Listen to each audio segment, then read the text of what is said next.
Also, defensive line, coach described them as disruptive repeatedly. What were they so good at doing on the evening?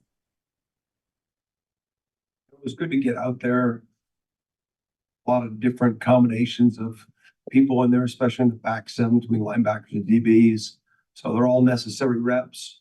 I thought for the most part, execution was good.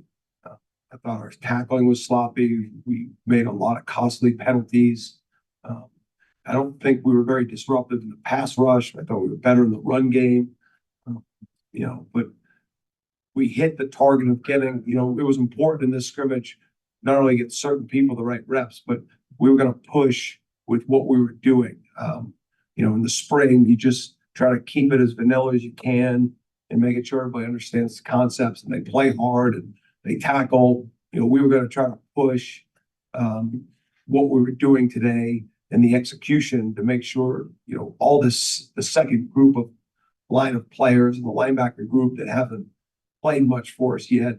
We were trying to give them, multiple calls and just push all that on them to make sure the execution level is where we want. So I was happy with the execution part of things, with the amount that we tried to get looked at and run. But really sloppy in tackling. I thought we could rush the passer better than we did, and then we had a lot of costly penalties. Brendan? Hi, Adam. The answer to the question might be that it's too early to tell, but have you gotten an idea of the defense's identity 8 or 9 practices into camp here? We play hard. I know that. I never take it for granted because effort is hard for all of us, but through the winter, through the spring, through the summer, through now, I do feel like they will go out there and they'll put a really good effort out there, and that is a big identity right now. I think the details of this group continue, to have to be pushed, and that's not because they don't want to. It's just trying to create some intensity with the reps to gain some experience with some of that next group, whether you call them 1B or twos. But we play hard, and we practice hard, and it's part of our program and our identity. But I am seeing that, and I am proud of them for that. Irene? Some of the things that showed up tonight in terms of some of the maybe sloppy tackling or some of the penalties and things like that, had those shown up in the first 8 practices too, or was that kind of surprising? Well, we don't tackle and there's not refs there, but we try to coach the PIs. It's one thing that, when you coach them in 7-on-7, it's different when the ref marks off 15 yards and you feel it.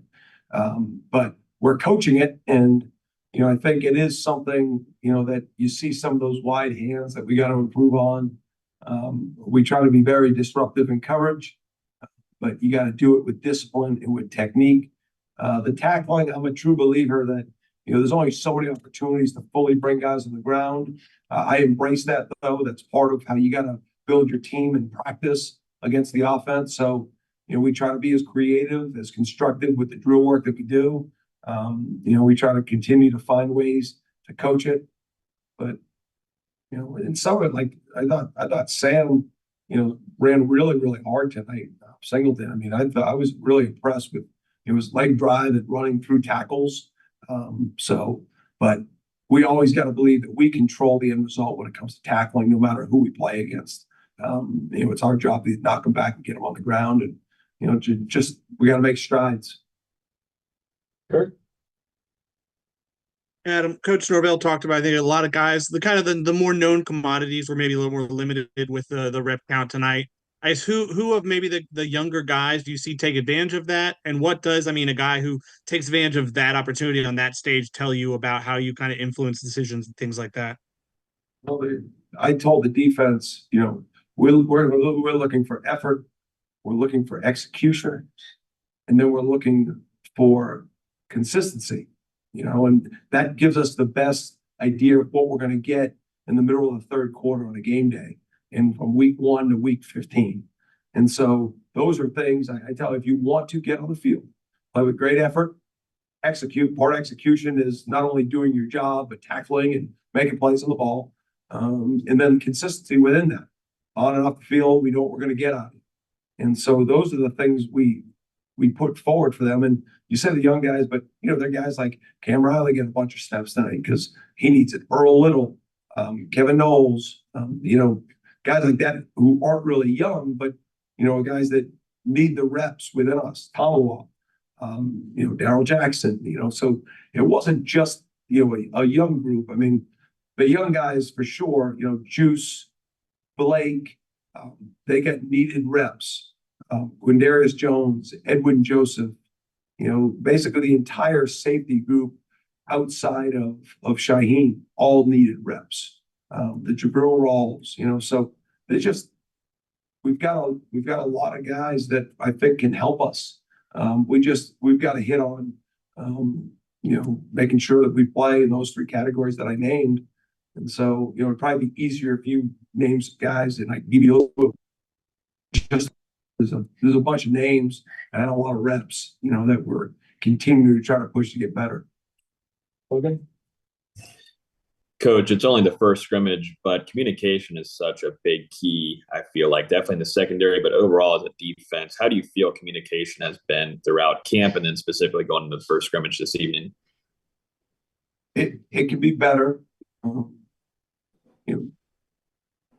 You can't take anything for granted. And, communication, even, when you have returners playing together, in the summer is great. We try to push it, but you're working on the individual skills. But, we play so much connected coverages and within the run fits that, guys have to be on the same page. And, we work it every day. The intensity when you get out there and doke, is part of how you got to put them in it, but, I like where we're at with it. I think our guys respect it, and that's part of it. They don't take it for granted. And, it's something that, comes more natural to some. We have some elite communicators, and then we have some guys that got to get better with it. And we just got to make sure the guys that need to get better with it don't rely on the elite ones, because sometimes those guys aren't in the game, and we got to make sure we play together. A couple more, Brendan. You mentioned some of the, I guess, younger or newer linebackers like Cam, Blake, Juice. How have those guys been doing throughout the duration of camp? Really good. Excited about that crew. Really looking forward. Omar Graham, was in that group. He's just been with me for a couple of years now, and played a role last year. Excited about the group. I think they've all got a chance. I think we'll be deeper, but we got to continue to push the high level play out of that group. Byron? Coach Norvell said there were some missed opportunities for the defense tonight, particularly, I guess, on one long drive that maybe the first team offense had. Is it just a matter of learning how to finish, or was there, or are you encouraged by the fact that there were opportunities to make those plays? It was a long drive. It was a really long drive. There were multiple third downs, and we got to get off the field. There were it might have been a 19, 20 play drive. And sometimes you look up and next thing you know, it's a first down. You're trying to, quarterback here, quarterback there.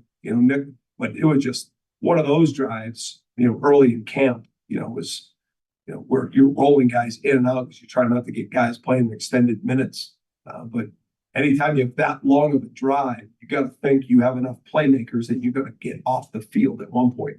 It even went down. I think that was the drive that they got the ball down on the 2.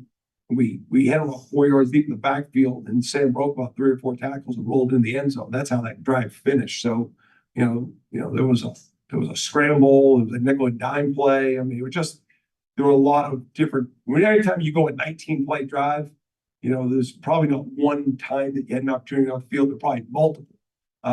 You obviously, I don't want to say it's a third down issue, but a drive like that, you have multiple opportunities to go off the field. I've always said, if you can limit big plays against us, we're going to make more than we don't. We're going to get off the field. So that was one of the drives that we didn't. And so, yes, sir.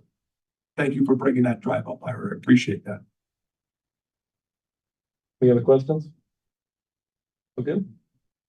All right. Oh, what about the drive? You guys did good. That 1 3 and out. You know, what happened there? That drive. I don't know. You guys, you know, they look really well coached and organized, but no, let's go to the negative. Yay. Let's do one more from Logan here. Did I make you do that? Yeah, you look at the same. I'll take any more questions I can get. The second deep in the defensive tackle room, what do you see from that room specifically? It's going to be a big pivotal part for you guys this upcoming season, but what do you see behind Farmer and Daryl Jackson and moving forward into the rest of camp? What do you want to see from those guys? Well, look, and we're putting that together now. I've been going through with Odell, and you know, I do think we have six guys that can play for us at D tackle. And so there's times Josh and Daryl are playing together. That's good, but there'll be a healthy rotation. As you guys know how I like to do it, or we like to do it. And so, you know, there's 2 deep, there's 3 deep, there's 1 deep, there's third down group, there's first down groups. And so, you know, right now we're not, I think any of those 6 can play together. Right? I'm not too keen on trying to lock into the D tackle rotation yet, as much as just trying to get them playing together. You know, there are certain skill sets that are better in certain scenarios, but I'm not going to be that specific yet. We're just trying to get them all ready for first through fourth down. But the healthy part is, we have 6 guys in there that will play. And, you know, obviously the reps will be varied a little bit, but don't be surprised when you see Josh with one of the other 4 and Daryl with one of the other 4. And then sometimes, obviously, Josh and Daryl can be together. You know, there'll be a healthy mix of that D tackle room where we're trying to do some things, you know, front wise, you know, to try to really take advantage of some of those skill sets that we have at D tackle. Well, actually, this will be the last one from Ira. I mean, I'm gonna try to make up. This is like the Olympic basketball team. I have now, the ball is in the air. You're above the rim. Like, what are we going to do? Go ahead. I'm gonna lay it in gently. There, when we're at practice, there are a lot of times we see the younger DBs like Q and Jabril and Edwin and all those guys making plays. Are they close? Like, in terms of, is there not much of a gap? It doesn't look to us or me like there's much of a gap. How well are those guys playing? You're talking about the gap between the players you mentioned, the gap between Fentrell and AZ and Shy. Those guys, the younger guys to the older guys. Yeah, I would say this. I'd say, you know, you go to one-on-one drills, probably very similar. A lot of skill there, a lot of skill with tackling, a lot of skill as cover guys. The maturity of Azarie, the game knowledge of Shy, you know, Fed, I think, is one of our most improved players. You know, they just bring so much confidence, maturity, execution. But you've seen, I mean, every year we usually play at least 3 corners. You know, I think between Earl and Kevin, and then either Jabril or Eddie, I think we've got depth at nickel, which will help us in dime. And so, you know, Quindarius, Ed, Jabril, you know, those guys specifically, you know, at corner and nickel, like they'll play. You know, how much will still be to be determined, but you're seeing it right. They're impactful. You know, and I say this: every team in the country has 16 to 18 DBs on scholarship. When you don't make any mistakes, and every one of them can play, you end up being really good. And you know, I think we've done that at defensive back. I think everybody from Ricky Knight to Charles Lester to Kai Bates to the group that you just mentioned, Ashland Parker to KJ Kirkland. I feel, listen, every one of them are not all Americans yet. But I think we can get winning football in certain roles out of all of them. And, you know, that's exciting to me and to Pat and to our entire, you know, defensive staff. That'll do it. Thanks, Mitch. Thanks, guys. Thanks. Look good too. Thanks. Cool.